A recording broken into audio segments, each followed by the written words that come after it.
Selalu saya berjumpa dengan Nabi Muhammad. Pergi ke Madinah, saya tidak mau pulang, saya mau tinggal di Madinah. Tapi Nabi selalu bersabda kepada saya, irji ila Indonesia, fa innaka fikal barakah. Kau pulang ke Indonesia, nanti barakatnya ada di sana. Saya pergi ke Makkah, tidak mau pulang ke Indonesia. Datang lagi Nabi, pulang ke Indonesia. Di sana ada barakatnya untuk kamu. Untuk siapa wali kutub zaman ini, wallahu alam. Saya bukan wali, maka saya nggak tahu siapa wali sekarang ini. Dan para awliya salihin belum kita dengar mereka mengisyaratkan kepada fulan atau faltan. Kecuali kalau Anda awliya, Anda dibuka hijab karena ada undangan, ya, ada pelantikan. Ketika melantik kutub itu semua awliya ini di dunia ini diundang. Supaya mereka tahu, ini ketua Anda sekarang. Yang melantik Nabi Muhammad SAW. Dan seluruh awliya sedunia tahu. Maka siapapun yang menyaksikan acara ini, kalau dia wali, dia gunting kuku yang disunahkan itu Senin, Kamis, Jumat. Selebihnya jangan.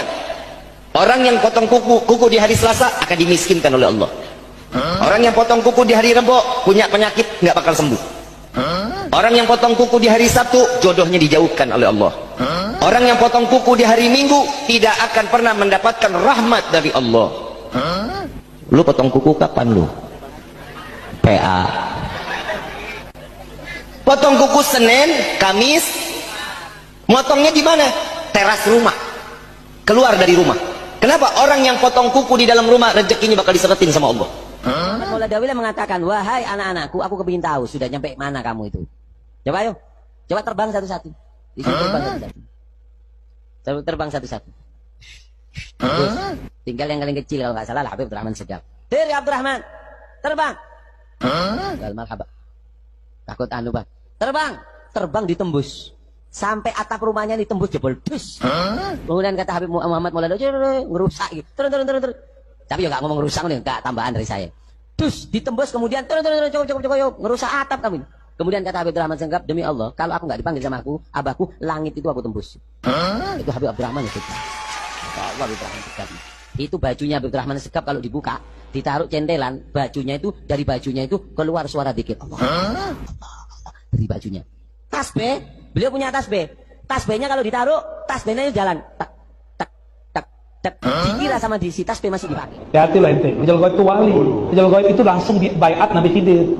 Ulama-ulama ahlu sunnah dulu bergerak itu dibimbing Nabi Allah Khidir. Makanya bintangnya berapa tuh bintangnya? Kalau dia itu dari beliau tuh bintangnya. Simbol-simbolnya dari beliau semua itu. Maka bagi ulama ahlu sunnah ijma bahwa Nabi Allah Khidir hayyan, masih hidup. Kata kawan, mana dalilnya? Nah, kan gitu ya. Bener ya? Mana? Emang kalau kita kasih dalilnya dia berubah?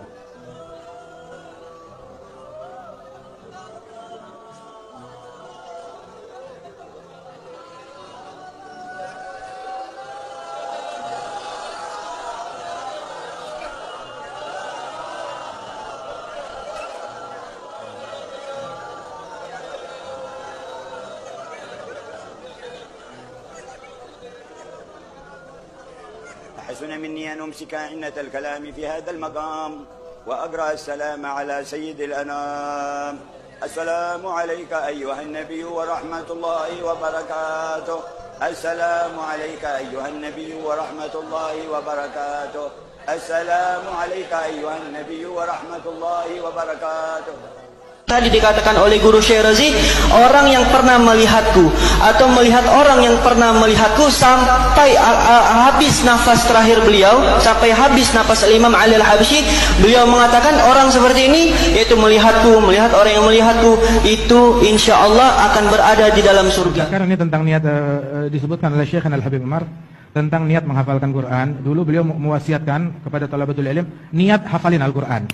Walaupun nggak kesampaian, seandainya meninggal dunia sedangkan dia belum selesai menghafalkan Al-Quran, belum kesampaian, maka Allah Ta'ala utus malaikat di dalam kuburannya yang ngebantu dia menghafalkan Al-Quran. Jadi ada les private ngajarin dia Al-Quran hingga dibangkit hari kiamat udah hafal Al-Quran, masuk di dalam barisannya Ahlul Quran, Ahlullah wa khasatuh.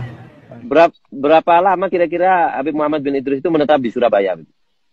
Nah itu seperti yang saya katakan, enggak netap di Surabaya, beliau netapnya di Cirebon. Taradud di mana? Tapi dari ya, beliau cuma sering datang ke Surabaya, tiap 2 bulan, 3 bulan sekali datang ke Surabaya. Dan di Surabaya pun hanya sekitar seminggu 2 minggu kembali. Karena beliau sangat cinta sama Surabaya. Sangat senang sekali dengan Surabaya. Bahkan Habib Abu Bakar bin Muhammad As-Segaf kan mengatakan, Surabaya malhudun min qibali Nabi Muhammad SAW. Surabaya ini diperhatikan oleh Nabi Muhammad SAW. Yatufu bihada iman sallallahu alaihi wasallam. Rasulullah itu selalu tawaf di Surabaya. Cocok aja, pas dialah ke Madinah. Guru sekumpul. Presiden, aku presiden. Dialah ke Madinah. Maka dicium oleh Nabi Muhammad lintuhutku, lututku. Begitu kita sampai ke nisan Rasulullah, Rasulullah begini. Lihat Zaini datang begini nih. Umurnya bergerak keluar lah. Wah, dia harap guru kah, harap Nabi kah? Jadi mencium lintuhut. Ikam kada menjalani jalan itu, ikam kada menjalani, jadi kada tahu. Kada menjalani. Kenapa diri Rasulullah tidak mencium lintuhut guru sekumpul? Karena guru sekumpul karam dengan Rasulullah. Kenapa jadi karam? Si bin karam karena panah lawan Nabi. Maka hilang perasaan si bin. Memang ada Sayyidul Wujud Habibuna Muhammad. Tidak ada lagi pandangan ma'rifat kecuali Habibuna Muhammad. Memang ada itu. Bukan guru sekumpul pada hakikatnya Sayyiduna Muhammad. Cuma rupanya rupa guru sekumpul. Ya Maulana ya Kudus lah tawasul ini. Kalau orang butuh fulus, sering-sering tawasul dengan bangsa ala Idrus.